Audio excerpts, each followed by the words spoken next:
Hey guys, it's Big Bear here, bringing you another fantasy battle report, and this is between Tomb Kings and Skaven and Victory Point scenario. So here's an overview of the battlefield.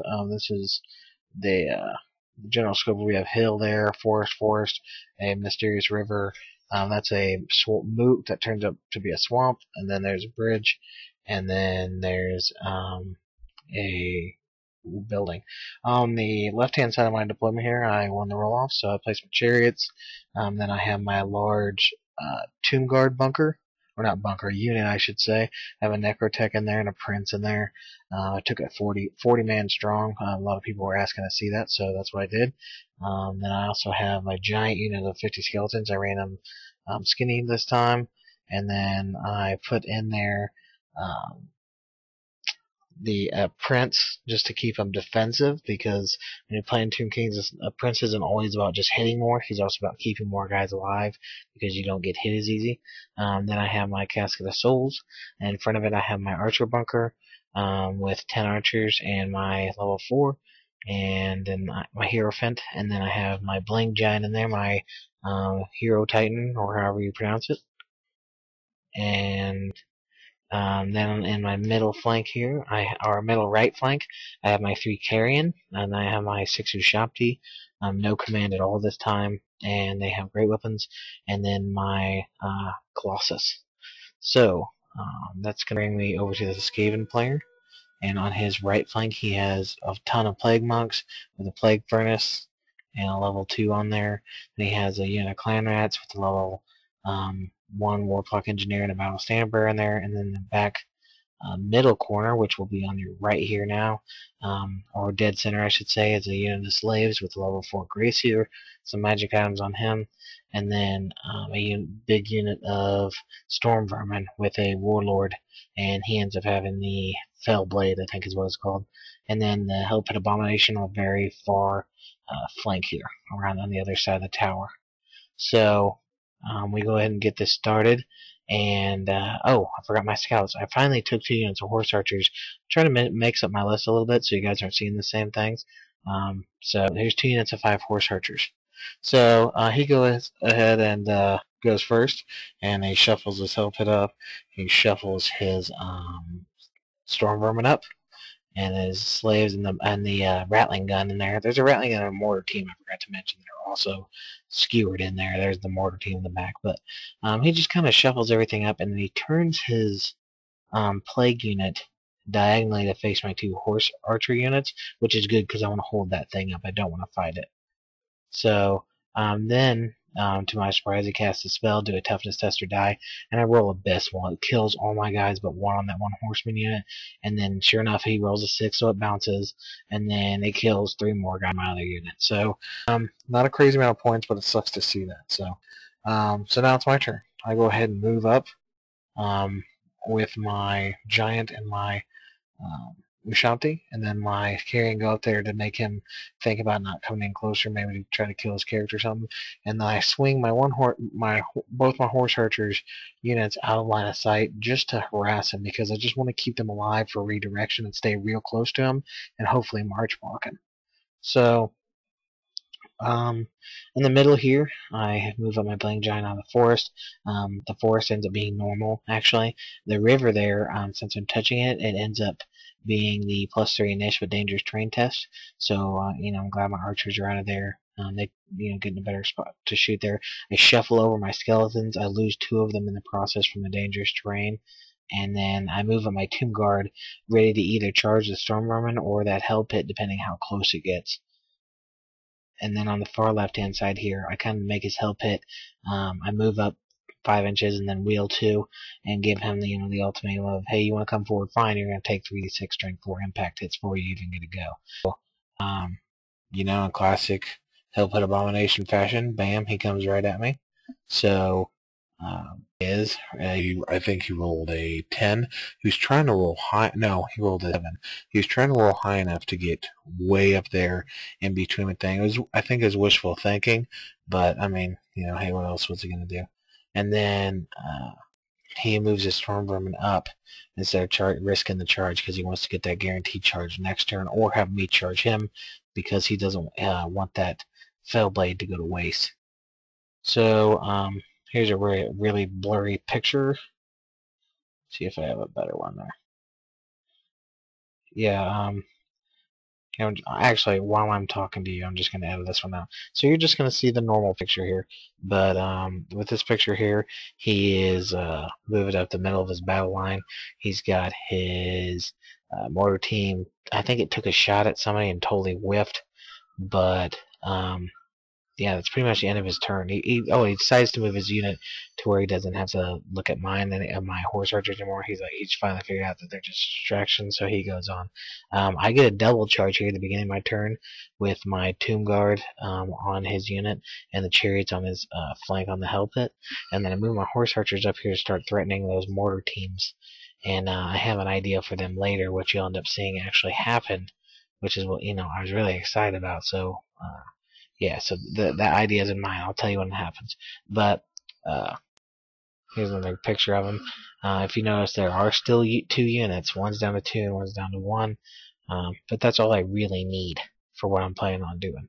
So, other than that, we have a really nice blurry picture.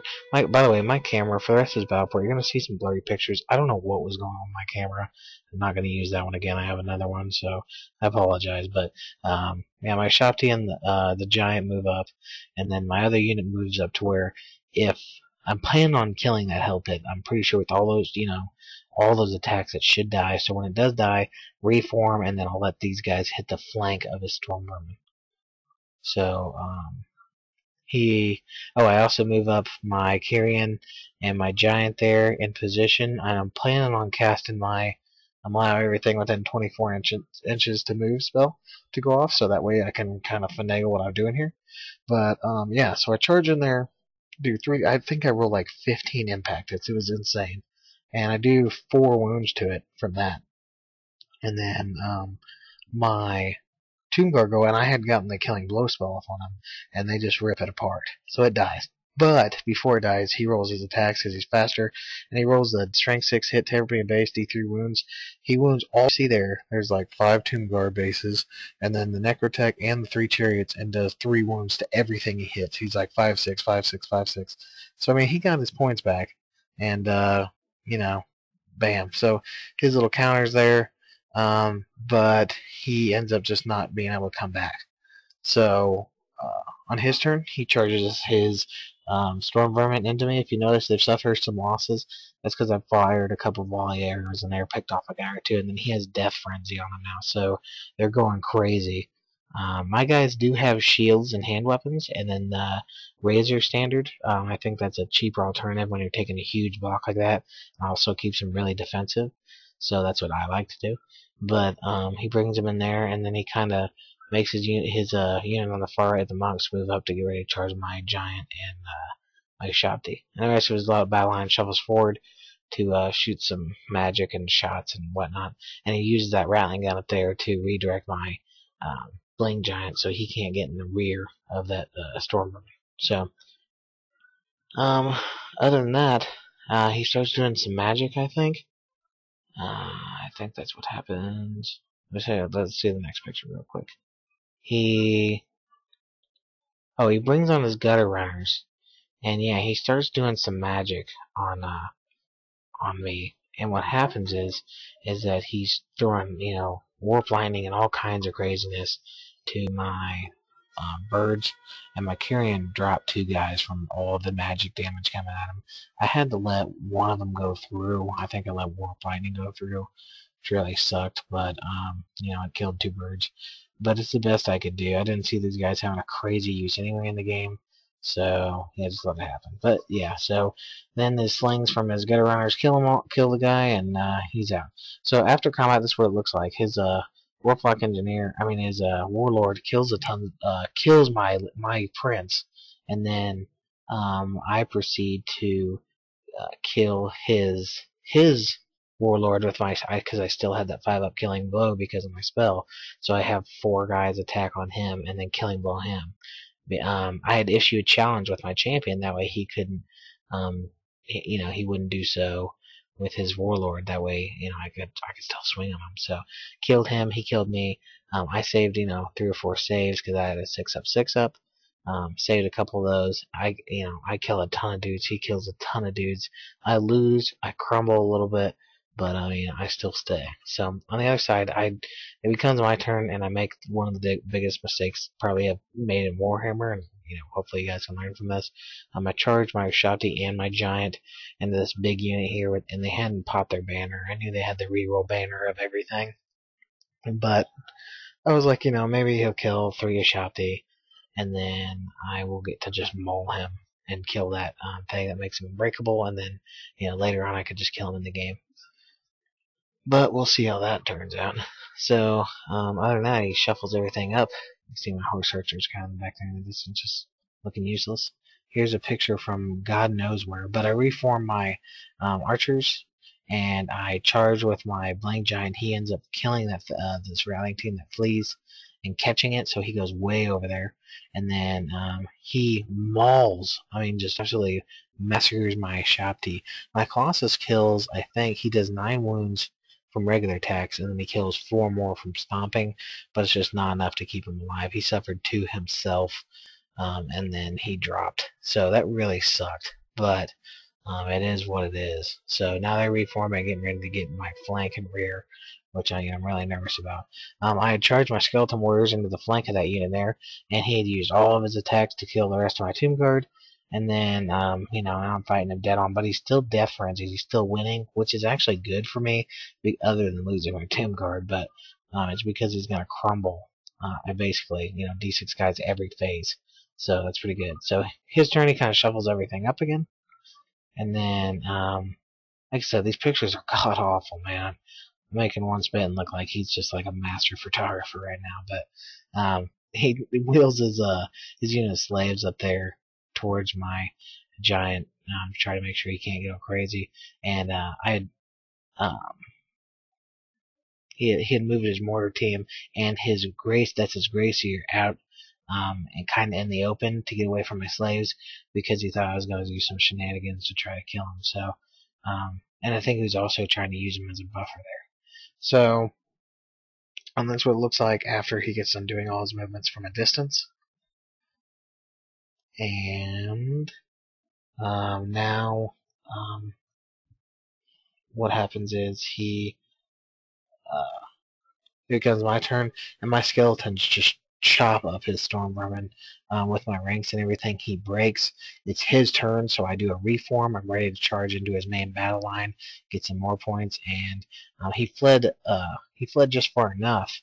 Well, here, let me go over this first. I charge him through the river, and his units were touching, so I was able to connect with both. So I connect with both there, and then the way he had fled so far that my giant could barely see him in the arc, so then he charged, and then they fled from that because they were already fleeing, and I didn't catch. So now I'm pretty confident that he's going to get them by the end of the game, which is awesome for that guy because he usually doesn't get a lot of points, and this is a good opportunity for him to earn a lot of that back. So my camera decided to take a nice picture here, so here's a good scope of it. Archers are being whittled down there because his gutter runners are throwing the slings, doing some massive damage. And we start going in hand-to-hand. I lose 2 or 3 guys from the dangerous terrain, but we're chopping each other up. Clan rats with light armor and shield are actually pretty durable. So yeah, we're holding on there. And then his turn, he rallies his storm vermin. So next turn, it's crunch time for me. I gotta either charge and break them, or I'm gonna lose. So over here, his unit's finally getting into the mix. That's from the right-hand side, so I have no idea what I'm going to do, and he's going to hit my flank here soon. So my skeletons are fighting, and I'm losing a lot of guys. I'm just hoping that things change for the better. So what I do is I charge. I had my last turn cast the spell of 24 inches. Everybody gets to march. He didn't think it was a big deal. I had increased, like, my whole army was replenished. Like, I rolled 4 and 5 and 6 every time for regrouping. For making more guys. So my horse archer units got pumped almost to full. I gained like 6 dudes on my skeleton unit. That unit kept getting buffs. Like, I was dominating the magic phase for my turn. So My unit's getting insanely buffed there, and he did get a wither off on me on his turn, though I will say that. But I kept casting the -1 strength and toughness on him, so it was kind of balancing out. But my hero titan ends up making it in, and then I decide to break the wizard away from the 2 archers that are left. I get him slinged to death, and I keep him in the forest. That way, he's got more negatives to hit me. And the hand-to-hand goes there. The slaves just murder the other unit in hand-to-hand by themselves. And but other than that, I mean my other horse archer unit, and then but he held. And then right here, my bling giant ended up thunder stomping those guys to death. But when the hand-to-hand finally breaks down, he does break with his clan rats, and that's awesome because it's my turn next, and he's already fleeing, and I'm gonna charge him off the table. So I take, and as promised, I charge my skeletal horse archers at him. He flees off the table. He's got his arms crossed there. That sucked look, I think. Which it did. I felt bad for him, but and then I forgot to mention earlier, like my blank giant kills that guy there, and then I forgot to mention earlier that I had killing blowed like all of his characters in this game. There's tons of attacks rolling 6s. So I reformed to get ready for his main battle charge of his what do you call it, his guys, his plague unit, and then I've been shooting volley after volley of arrows from that unit of archers I kept regrowing and killed and broke that unit off the table. So then what happens here is his turn, he moves up. I block him with my archers that were really depleted, and he can't charge me, so he kills them. Or no, he doesn't kill them. He just kind of shifts around him, does a reform, and then he moves up. And then this is the last turn because he didn't have the rune charge, so it's the last turn. He didn't thought 1 or 2 archers, not a big deal. I use my spell. I regrow the unit to full. I regrow my other horse archer unit to full. Everybody's getting pumped up, all kinds of stuff. I get I throw like 6 dice at the extra shots at his dude. I get it off with my 10 archers. My bling giant makes it over there. Then he shoots the D6 magic missiles, gets it off, does 4 wounds, and bam, he rolls 4 saves. That's his grace seer there. So that's a lot of points. So the end of the game really relies on all these archers right here, the horse archers and the 10-man archer unit with double shots. And he rolls. I do like a ton of shots, like I don't know, what's it, 25 shots, and out of all of that I do 4 wounds. And he rolls his dice and gets 4, 4, 4, or 4, 3, 6, 2. So kills his Gracie, and that's the end of the game. So incredible game. That back and forth over and over again. This is one of the best games I had in Warhammer. A lot of fun. So things I learned in this game. Horse archers are really good. Like I had never used them before really, and I've used them I think one other game, but they're actually a lot better than what people make them out to be. They're cheap. A lot of people don't think we need chaff for Tomb Kings, but the more I see it, they really help. And they're great for chasing people, off the table when they're fleeing. And another great thing about these guys is that they, when you do your movement spell, you can only move, it says a normal move. Well, for fast cab, a normal move is any direction. You place your guys where you want, but everybody else is a straight line. So, you couldn't wheel or anything, but being fast cab, you can just reform. So it's really good for them. And the regrowth ring, brings back a lot of high point models with that. So the other thing is large monsters. Even if you don't think they can do that much good, they can. You just got to be smart with them. And like the Bling Giant, getting his points back, that was awesome. And the signature spell for Tomb Kings is insanely awesome. A lot of people go, "Oh God, I don't, why am I taking that thing? It's garbage. My army should be able to march anyway." The spell's really not, I hate to break people's hearts, but the spell's really not about marching. That's just kind of a bonus. That's like a first turn, so you have something to cast. The main thing that really is for is giving every unit within 24 inches D3+1 guys back. So, it ended up making me win the game, obviously, with all those archer shots and all the regrowth. I mean, if you look at my skeleton unit, I've even thought about going back and counting how many died each turn, and then, you know, what I actually had.